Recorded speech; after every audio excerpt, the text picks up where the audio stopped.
अस्सलाम वालेकुम। Today's lecture number 5 of MGT 502। आज हम बात करेंगे कि individual differences, abilities and performance के, मतलब डिफरेंट लोगों के अंदर जो है डिफरेंसेस होते हैं। तो एबिलिटीज़ और परफॉर्मेंस की बेस पर वो किस तरह से होते हैं कि उनके अंदर डिफरेंट एबिलिटीज़ का डिफरेंस होता है, तो वो परफॉर्मेंस के ऊपर इफेक्ट करता है। मतलब एक बंदे की एबिलिटी अगर कम है तो वो उसकी परफॉर्मेंस भी कम होगी, और अगर ज़्यादा है तो उसकी परफॉर्मेंस ज़्यादा होगी। ठीक है, सबसे पहले हम स्टडी करेंगे जी इम्प्लिकेशंस ऑफ ग्लोबलाइजेशन। ग्लोबलाइजेशन के बारे में आप जानते हैं कि ग्लोबलाइजेशन जो है वो इंटरनेट की वजह से बहुत ज़्यादा ये आम हो चुका है। मतलब जो पूरी दुनिया है वो एक ग्लोबल विलेज बन चुकी है।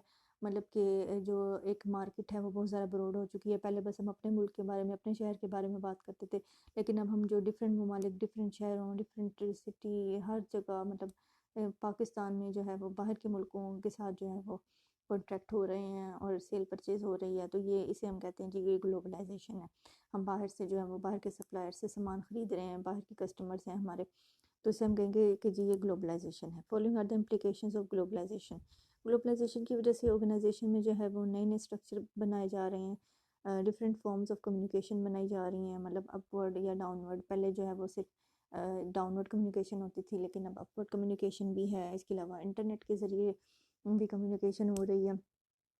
मोर कंपटीशन है, ज़ाहिर है जितने ज़्यादा लोग जो हैं वो इसके अंदर आएंगे मार्केट में, उतना कंपटीशन बढ़ेगा। चेंज बहुत ज़्यादा है, रोज़ नई टेक्नोलॉजी आती है, नया चेंज आता है। मर्जर है, डिफरेंट ऑर्गेनाइजेशन जो आपस में मर्ज हो रही हैं और स्ट्रॉन्ग बनने के लिए जो है वो एक दूसरे के साथ मिलकर काम कर रही हैं। कुछ डाउन साइजिंग भी हो रही है कुछ जगह पे, जब मतलब अपने कुछ फंक्शंस को कुछ इदारे ख़त्म कर रहे हैं और सिर्फ एक या दो के ऊपर फोकस कर रहे हैं। स्ट्रेस भी इंक्रीज़ हो रहा है क्योंकि ज़ाहिर चेंज की वजह से टेक्नोलॉजी नई से नई आ रही है, तो इसको मैनेज करना भी मुश्किल हो जाता है। Some time need more sensitivity to cultural differences, मतलब कि डिफरेंट ममालिक के लोग हैं तो हमें कल्चरल डिफरेंस को भी देखना पड़ता है। ऑर्गेनाइजेशन जो है वो ग्लोबली जो है वो एक्सपैंड कर रही हैं, और डिफरेंट जो है वो इनपुट्स बाहर से ली जा रही हैं। सम टाइम आउटपुट्स बाहर को दी जाती हैं। लेबर कोस्ट जो है वो दूसरे ममालिक में कम है, और रॉ मटेरियल्स जो हैं वो भी सस्ते मिल जाते हैं। तो due to lower labour cost, मतलब हम दूसरे ममालिक से सम टाइम ऐसा है कि हमारे मुल्क में अगर लेबर कोस्ट ज़्यादा है, जैसा कि आजकल तो ये बहुत ज़्यादा आम है कि लोग जो हैं वो फीवर और इस तरह के मतलब काम कर रहे होते हैं। इस तरह की कुछ वेबसाइट्स हैं जिनकी जो कि बाहर की कंपनियां उस पर काम डाल रही होती हैं। तो मतलब कि पाकिस्तान के लोग वहाँ पे काम करते हैं और ऑनलाइन काम करते हैं। मतलब तो हम जो हैं यहाँ पे कम कॉस्ट में काम कर देते हैं उनके लिए, और वो डॉलर्स में जो है वो अपना काम आगे बेचते हैं। और हमें जो है वो जस्ट $1-2 भी पे कर दें तो हमारे लिए एक बहुत मतलब हमारे लिए सेटिस्फेक्शन हो जाती है हमें। लेकिन वो वही काम जो आगे अपना हज़ारों डॉलरों में बेच रहे होते हैं। मतलब कि ये दूसरे ममालिक में जो है वो सस्ती कॉस्ट में लेबर पड़ती है। इसके अलावा रॉ मटेरियल भी जो है वो हम चाइना से ले रहे होते हैं, वो हमें सस्ता पड़ रहा होता है। इसके अलावा हम जब ये चीज़ें बना कर अपनी प्रोसेस को करके एक नई चीज़ बना के बाहर के मुल्क में भेजेंगे तो हमारा वो महंगे में बिक जाता है। तो इस तरह से जो है ये सारा ये चलता रहता है। To operate broad to obtain inputs और customer and organization must understand differences in national culture। Different cultures को हमें चेक करना पड़ेगा। ऑफ कोर्स जब हम कोई भी प्रोडक्ट नहीं बनाएंगे किसी भी दूसरे ममालिक में एक्सपोर्ट करने के लिए, तो हमें चेक करना पड़ेगा कि उसका कल्चर क्या है। ये नहीं कि हम अपने कल्चर के मुताबिक उस चीज़ को बना के भेजते हैं और आगे वो उस कंट्री का वो कल्चर ही ना हो, तो वो उसके लिए ये चीज़ एक्सेप्टेबल नहीं होगी। तो इसलिए जो है वो इन सब चीज़ों को भी देखना पड़ेगा।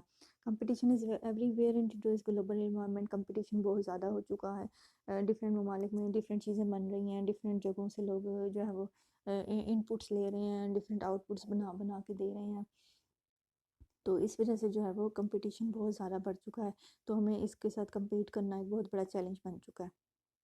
अब डाइवर्स वर्कफोर्स भी एक बहुत बड़ा चैलेंज है, हमें इसको भी जो है वो मैनेज करना है। तो डिफरेंट तरह के लोग हैं, डिफरेंट कंट्रीज से हमारे पास आते हैं जॉब्स के लिए। तो जो मैनेजर है उसका ये बहुत एक अहम काम है कि वो कल्चरल डिफरेंसेस को अंडरस्टैंड करे और लोगों को जो है वो उनके बीच में इस तरह की मतलब पैदा करे, फ्लेक्सिबिलिटी पैदा करे कि वो जो है एक दूसरे की बात को समझें और बर्दाश्त कर सकें। मैनेजिंग अ डाइवर्स वर्कफोर्स ये एक बहुत बड़ा चैलेंज है किसी भी मैनेजर के लिए।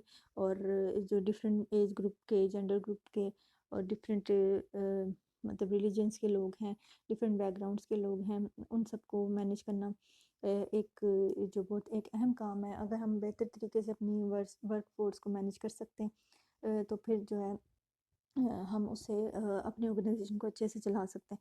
लेकिन अगर हम इसे मैनेज नहीं कर सकते अच्छे तरीके से तो हम इसे बेहतर तरीके से रन नहीं कर सकते। Following and the challenges for the organisation by increasing diversity in today's organisation, यानी कि हमारी ऑर्गेनाइजेशन जो है इसमें डिफरेंट तरह के चैलेंजेस हैं, जैसे कि changing work force, demographics, work force जो है वो चेंज हो रही है, कंपिटिटिव प्रेशर्स हैं, मतलब कंपटीशन बहुत ज़्यादा है, रैपिड ग्रोथ है, more women in work force, मतलब आजकल तो लेडीज़ बहुत ज़्यादा इन हो चुकी हैं, diversity has advantages but firms need to adjust through culture awareness, family friendly and empowerment. Diversity के बहुत सारे फ़ायदे भी हैं, लेकिन जो है वो हमें कल्चर जो है उसको साथ लेकर चलना पड़ता है, और इसके अलावा लोगों को आपस में जो है हमें जोड़ कर और एम्पावर करके रखना पड़ता है। Technology is changing people's job and their work behaviour. Technology की वजह से जो है वो लोगों के अंदर बहुत ज़्यादा फ़र्क आ गया। पहले ज़माने में पेपर पेंसिल का ज़माना था तो काम बहुत ज़्यादा कम स्पीड में होता था, लेकिन अब टेक्नोलॉजी की वजह से बहुत ज़्यादा स्पीड जो है वो काम की बढ़ चुकी है, तो वर्क फोर्स जो है उसके बिहेवियर में भी बहुत ज़्यादा फ़र्क आ गया है। क्वालिटी के ऊपर भी बहुत ज़्यादा जो है वो फोकस किया जाता है, और इसकी वजह से जो है सम टाइम एम्प्लॉयज़ में स्ट्रेस भी क्रिएट हो जाता है। लेकिन जो है हमें जो है अगर हम इस चीज़ पे फोकस करें तो ऑफ कोर्स किसी भी ऑर्गेनाइजेशन के लिए बहुत ज़्यादा बेनिफिशियल है। प्रोसेस री engineering is eliminating millions of job, मतलब कि बहुत सारे लोगों का काम जो है इसने बहुत ज़्यादा मतलब मिनिमाइज़ कर दिया, मतलब कि अब ज़्यादा लोगों का काम जो है वो कम लोग करते हैं, और जो है वो कम्प्लीटली जो है ये रीशेप हो चुका है। पहले जो है वो एक एक कागज़ पेंसिल पे एक एक बंदा नंबर लगा रहा है, एक बंदा इसको अपलोड कर रहा है, एक आगे पहुंचा रहा है, एक सेंड कर रहा है। लेकिन अब जो है ये कंप्यूटराइज्ड हो रहा है, तो एक ही बंदा जो बैठेगा वो सारा डाटा एंटर करके उसको ईमेल कर देगा। तो ये जो है इसकी वजह से जो है ये बहुत ज़्यादा टेक्नोलॉजी ने लोगों की कम कर दिया है लोगों के यूज़ को। तो इसलिए वही बंदा सर्वाइव कर सकता है जो इस टेक्नोलॉजी के साथ चल रहा है। जिस बंदे को कंप्यूटर यूज़ नहीं करना था, जिस बंदे को इंटरनेट का नहीं पता, आजकल के दौर में उसका चलना थोड़ा सा डिफिकल्ट हो जाता है। एथिक्स क्या है जी? Moral principles and values determines whether actions are right और wrong and outcomes are good और बैड। अच्छा, एथिक्स क्या है? एथिक्स क्या है जी? हमने किसी भी इदारे में जो है वो अच्छे बुरे को किस तरह से करना है। मतलब कि ये नहीं कि आप अपने बिजनेस को चला रहे हैं लेकिन आपको इतना नहीं पता कि क्या सही है क्या गलत है, आप अपने पैसे कमाने के लिए लोगों का नुकसान कर दें। Ethical behaviour good and right as oppose to bad और wrong in a particular setting. आपने चेक करना है कि जी सही और गलत क्या है, और आपने अच्छा और बुरा क्या है, इस चीज़ को देखते हुए आपने चलना है। अपने आपने ये नहीं कि आप अपनी ऑर्गेनाइजेशन के बेनिफिट के लिए जो है वो कस्टमर्स का नुकसान कर दें, या फिर आप जो है वो अपने बेनिफिट के लिए आप अपने ऑर्गेनाइजेशन का नुकसान कर दें। An organisation's ethics are rules beliefs and values that outline ways in which managers and workers should behave when confronted with a situation that may help or harm other people inside or outside an organization. जो ethical behaviour है उससे जो है wellbeing जो है वो बढ़ेगी किसी भी ऑर्गेनाइजेशन की, इदारे की, इंडिविजुअल्स की।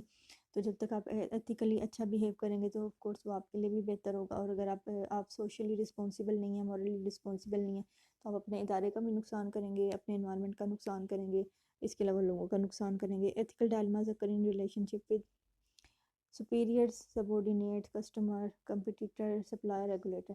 इन सब चीज़ों के साथ आपको जो है वो एथिकली चलना पड़ेगा, अपने सुपीरियर्स के साथ, सबॉर्डिनेट्स के साथ, कस्टमर्स के साथ, कंपटीटर्स के साथ, सप्लायर्स के साथ, रेगुलेटर्स के साथ। आपने किसी को भी ये नहीं करना कि आपने कस्टमर का नुकसान कर दिया, सुपरवाइज़र का कर दिया और कंपटीटर का कर दिया, बल्कि आपने एथिकली सबके साथ चलना है।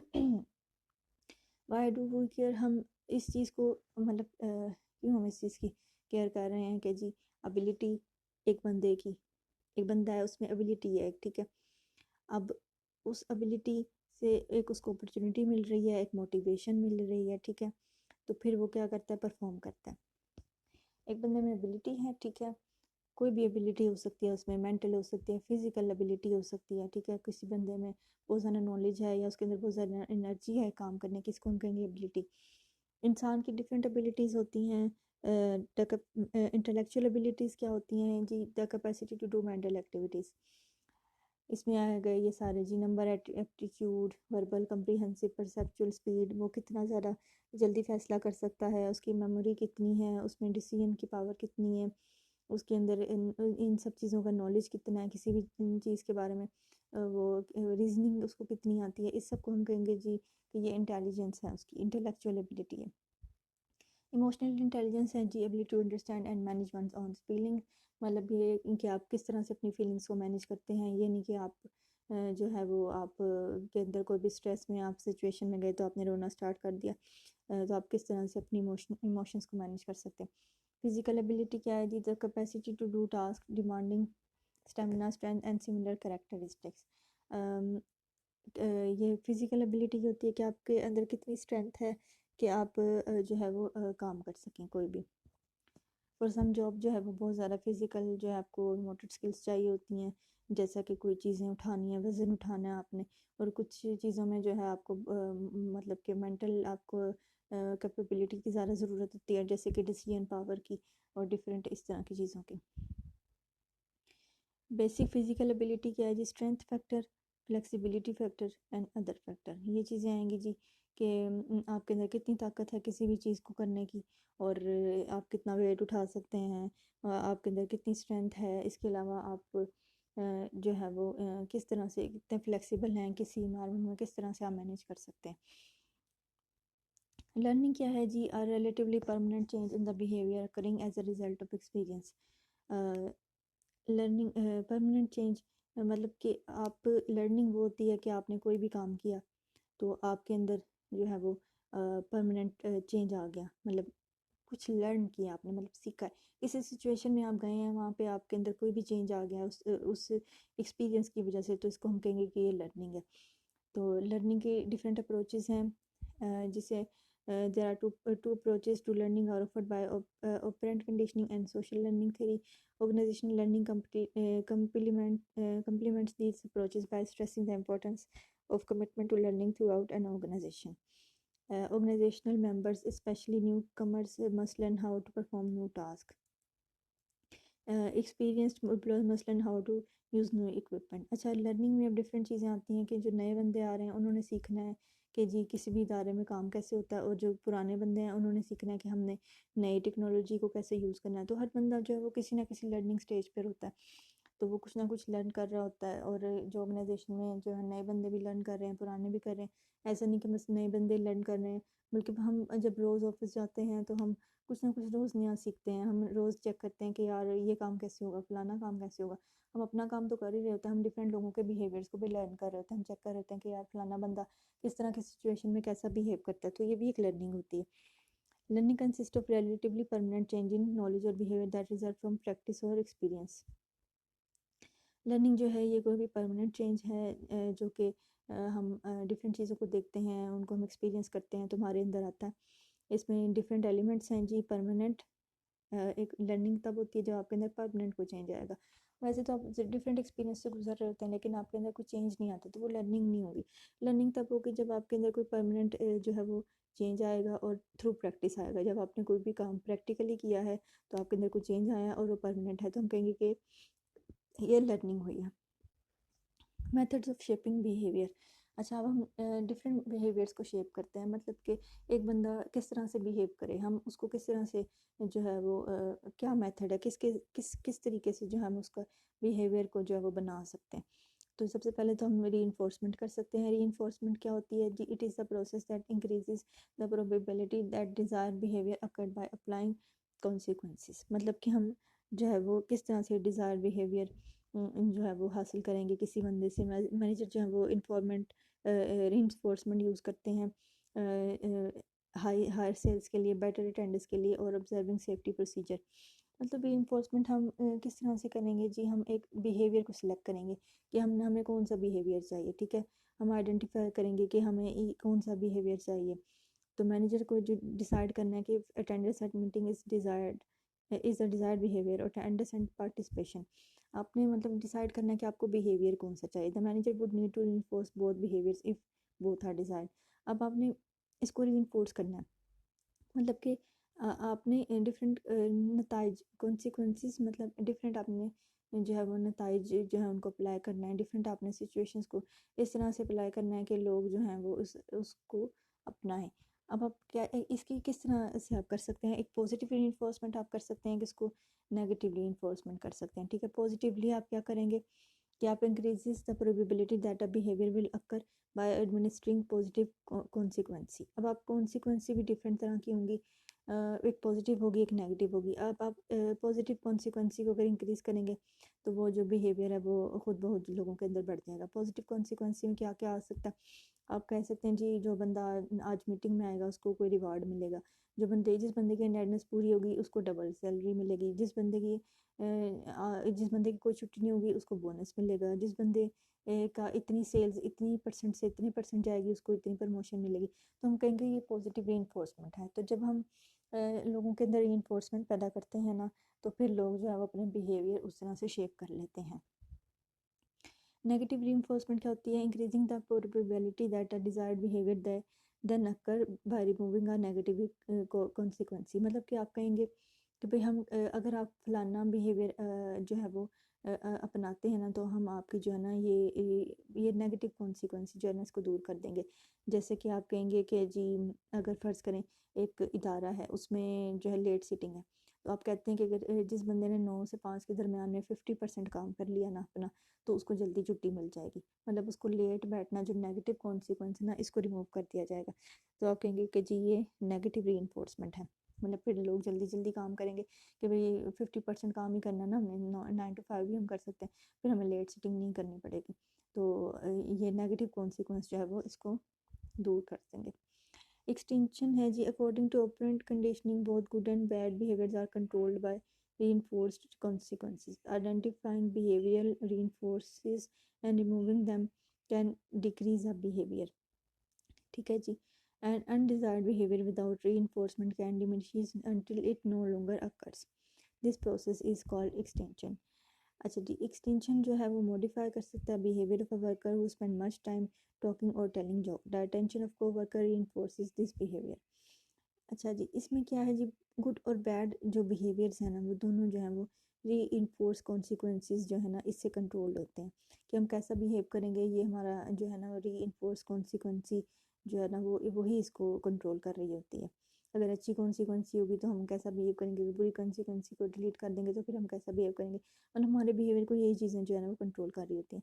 तो हमने आइडेंटिफाइंग बिहेवियरल री and removing them can decrease are behaviour.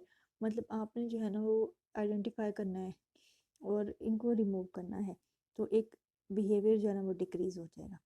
मतलब जब आप इन चीज़ों को आइडेंटिफाई करेंगे, इन रीइंफोर्सेस को आप आइडेंटिफाई करेंगे और इनको आप रिमूव करेंगे, तो एक बिहेवियर जो है वो खुद बहुत ही डिक्रीज हो जाएगा।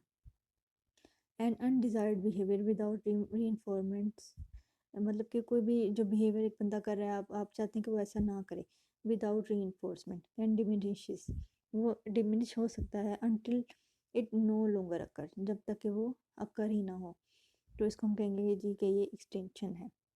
The attention of co-workers reinforces this behavior. If co-workers stop talking and laughing, the worker is likely to stop telling joke.